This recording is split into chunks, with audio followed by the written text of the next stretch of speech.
Joseph Kabila agarutse mu mukino nanga avuze ibitunguranye ku mukino wa politike muri Repubulika Iharanira Demokarasi ya Kongo.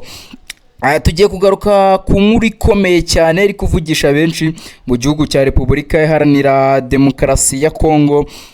Ni amagambo yavuzwe na coordinateur wa Alliance Fleuve du Congo Mouvement 23 Mars cyangwa se AFCM 23 aho yagarutse ku ruhare rwa Joseph Kabila Kabange ugeze kwa perezida wa Repubulika ya Demokarasi ya Kongo ashobora kugira mu gukemura ibibazo byugarije igihugu.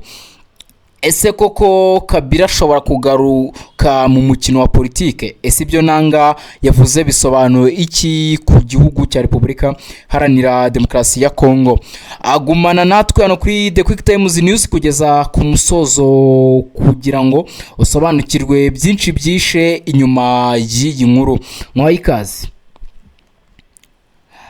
Mu kiganiro Corneille Nangaa yagiranye n'umuyoboro wa YouTube wa Grand Lake News, Corneille Nangaa yavuze amagambo akomeye cyane.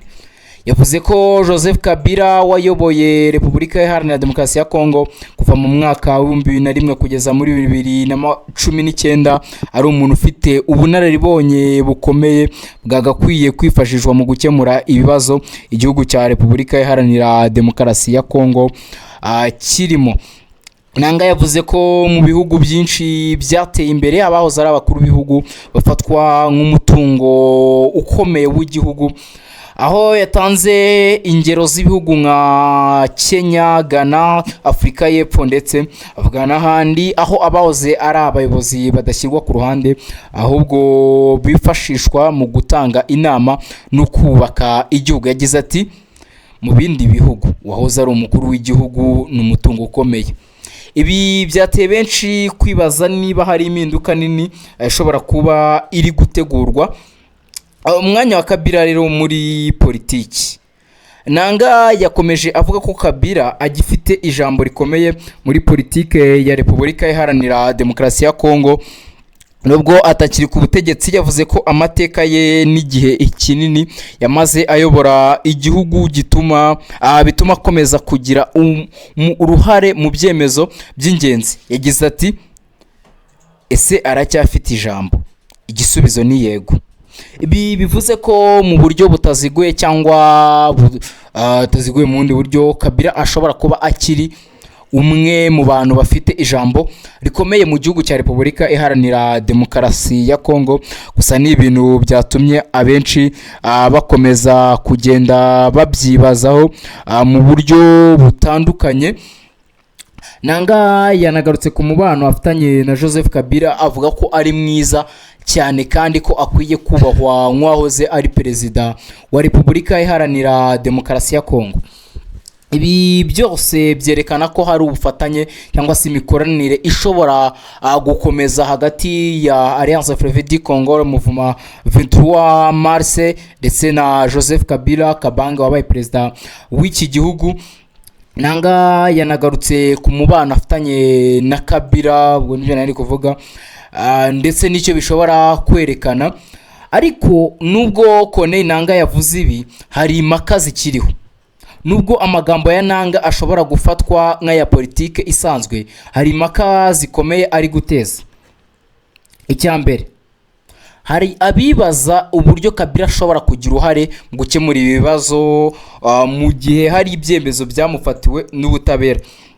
Abase mu gihe hari ibihano yafatiwe n'ubutabera bwa Repubulika Iharanira Demokarasi ya Kongo. Muribuka twaranabibabwiye hano ko Repubulika Iharanira Demokarasi ya Kongo banavuga ubutabera bwabo ndetse n'igisirikare cy'igihugu bakatiye wahoze ari umukuru w'igihugu wa Repubulika Iharanira Demokarasi ya Kongo Joseph Kabila Kabange igihano cy'urupfu.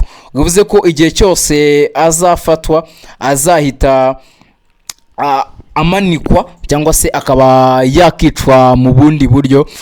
Twabonye ko yagiye anafatirwa ibindi bihano ni ubutabera mpuzamahanga nka Leta Zunze Ubumwe za Amerika bamufatiye ibihano. Ibyo rero ni bikomeje noneho guteza urujijo. uko nabibabwiye muri Nzeri 2025 urukiko rukuru rw'igisirikare cya Repubulika Iharanira Demokarasi ya Kongo rwahamije Kabila uruhare mu ntambara bira murasirazuba bw'igihugu rumukatira igihano cy'urupfu nkuko nari kubabwira, bituma ikibazo kiba kinini. Ese umuntu wakatiwe igihano nk'icyo ashobora kongera kwitabira ibiganiro bya politiki? Ariko hari aho twagiye tubona byagiye biba, turibuka nka Leta Zunze Ubumwe za Amerika n'Ubushinwa igihe Perezida Donald Trump yari yagiriye uruzinduko kwa hara mu Bushinwa. Turibuka ko Marco Rubio wari warakatiwe cyangwa se warafatiwe ibihano n'igihugu cy'Ubushinwa yaje kubikurirwa bugahanaho. Hakomeje kwibazwa niba koko ariko byaza kugenda, abwo no gutegereza tukareba. Icya kabiri, hari ikibazo cy'umubano hagati ya AFC 23 ubutegetsi bwa Perezida Felix Antoine Tshisekedi Chilombo. Abivugwa ko ibiganiro bidaheza biteganyijwe bidashobora kwakira abahagarariye AFC 23 ndetse na Joseph Kabila. Ibi bishobora gutuma ibintu birushaho gukomera mu rwego rwa politiki. Ikindi rero bisobanuye iki kuri LDC?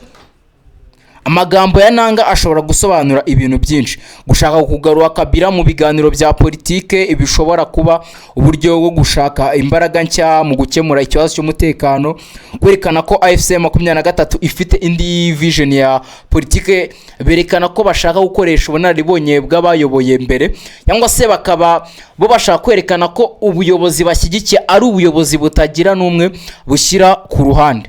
Ibyo nabyo nibyo watekerezaho. Kongera igitutu kuri leta ya Kinshasa bishobora gutuma ibiganiro bya politike birushaho gukomera no kugorana. Gutanga ubutumwa ku banyamahanga rero ko leta ya RDC ifite abantu bashobora kwifashishwa imbere mu gihugu aho kwiringira abaturutse hanze. Ejo hazaza hazaba hameze hate rero? Ni kimwe mu byo ushobora kwibaza. Ese Kabila azagaruka mu biganiro bya politike? Ese Tshisekedi azemera gukorana n'abatavuga rumwe nawe? Ese AFC 23 izakomeza kugira uruhare mu biganiro? Byose ni ibibazo bikomeye bizasubizwa n'igihe, ariko ikigaragara nuko politiki ya Repubulika Iharanira Demokarasi ya Kongo iri kugenda irushaho gushyuha. Gusa hari n'ikindi abantu bashobora kwibaza kuri Joseph Kabila.